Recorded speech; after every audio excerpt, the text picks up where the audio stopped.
bienvenue. Prends un instant, respire doucement et laisse le bruit du monde s'éloigner. Ici, tu n'es pas venu seulement pour apprendre le français. Tu es venu pour le ressentir.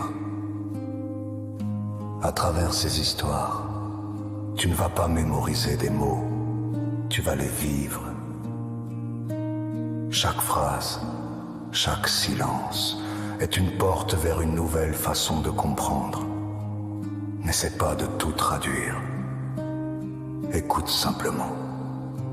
Laisse ton esprit s'habituer, naturellement. Comme un enfant qui découvre sa première langue, tu apprendras sans effort. Alors ferme les yeux, si tu le peux, et laisse ma voix te guider. Et si tu veux continuer ce voyage avec moi, abonne-toi à la chaîne et active la cloche pour ne rien manquer. Maintenant, écoute et apprends.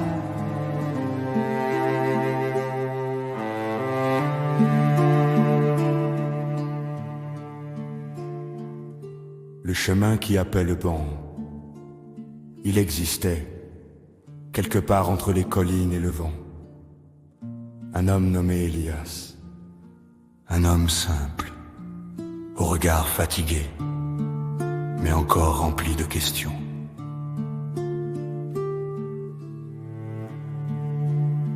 Chaque jour, il suivait le même chemin, entre son travail et sa maison. Les mêmes pierres, les mêmes arbres, les mêmes silences.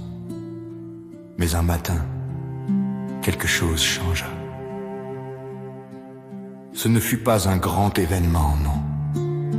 Juste un léger frisson dans l'air. Le vent semblait murmurer son nom. Elias. Elias. Il s'arrêta. Pour la première fois depuis longtemps, il leva les yeux vers l'horizon.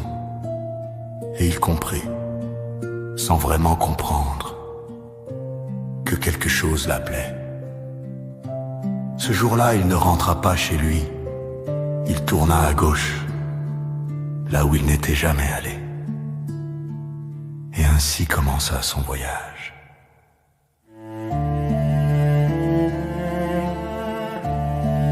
La forêt des murmures dense, ancienne, presque vivante. Chaque pas qu'Elias faisait semblait résonner dans un autre temps. Les feuilles chuchotaient sous ses pieds. Il avait peur, mais une peur douce, une peur qui ouvre, pas celle qui ferme. Après quelques heures, il trouva un vieil arbre immense, tordu par les années. Il s'assit contre son tronc et ferma les yeux. Alors il entendit quelque chose, non, pas avec ses oreilles, mais plus profondément. Une voix calme, lente, patiente. Pourquoi cours-tu encore, Elias? Il ouvrit les yeux brusquement. Il était seul. Mais la question restait là, suspendue, lourde et légère à la fois. Il ne répondit pas. Il ne savait pas encore comment répondre. Mais pour la première fois, il commença à écouter.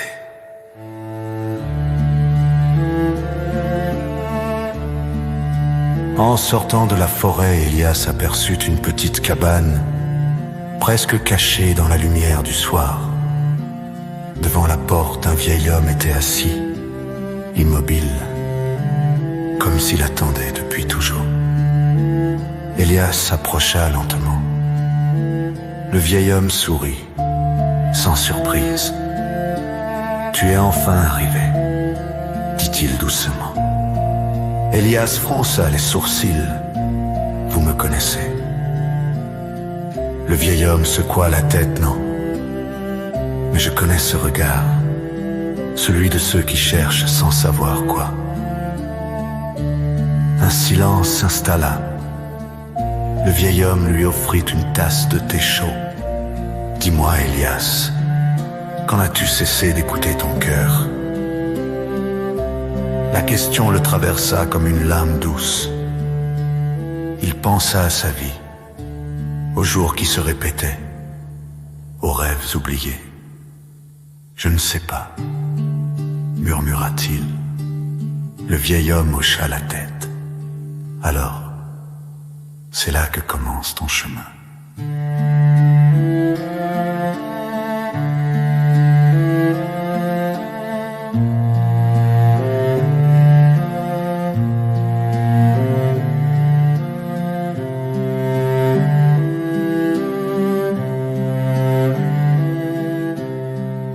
Le poids du silence, poids du silence, bras du vieil homme.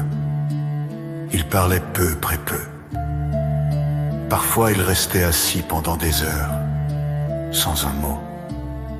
Au début, cela le dérangeait. Le silence lui semblait lourd, presque insupportable. Mais peu à peu, quelque chose changea. Le silence n'était plus vide, il devenait plein, plein de pensées, plein de souvenirs, plein de vérités qu'il avait évitées. Un soir, il dit doucement: j'ai toujours cru que je devais être fort, avancer, réussir. Le vieil homme le regarda calmement. Et maintenant, Elias baissa les yeux. Maintenant, je suis fatigué. Un long silence suivit. Puis le vieil homme répondit: alors repose-toi. Ce n'est pas une faiblesse, c'est une sagesse. Elias sentit quelque chose se relâcher en lui, pour la première fois depuis des années.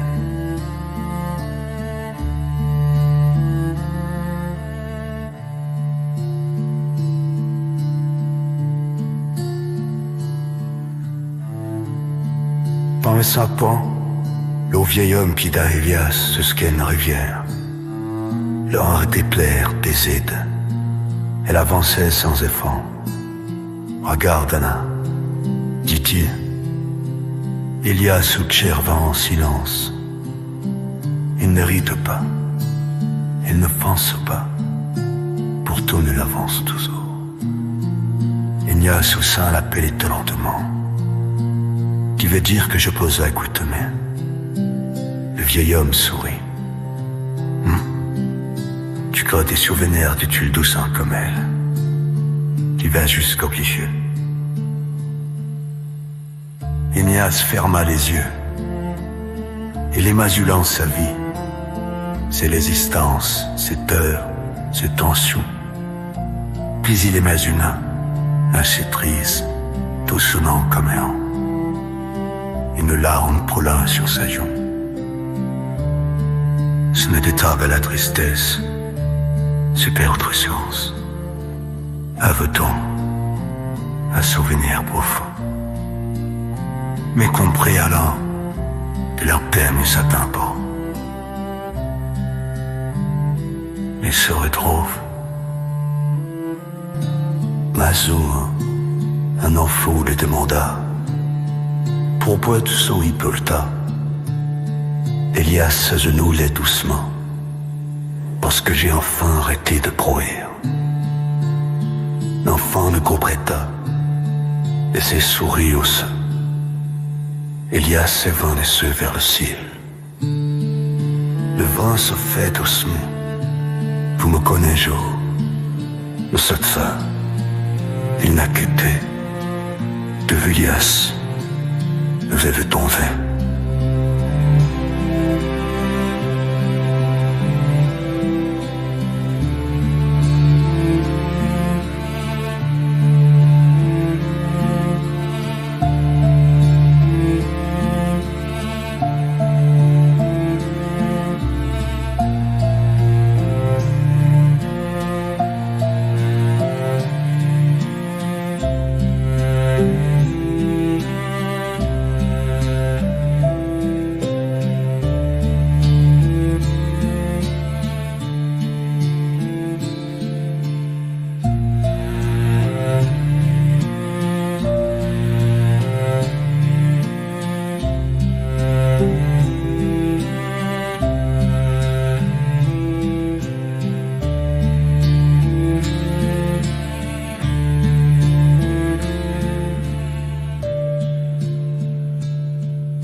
en étincelle, Elias que vint, s'en va chercher.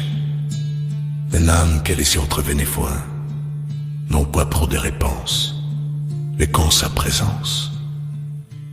Il est benito de crône naissant. Et je l'écoutais, il regardait, il était là. Un soin rassit et ferma les yeux. Il entendit à nouveau cette voix, douce, familière. Pourquoi cours-tu encore, Elias? Il sourit. Je n'ai brusqué. Un long silence se fait. Et ce silence n'était plus vinaigre. J'ai tout je veux qu'au fond, ancienne, comme ancienne même.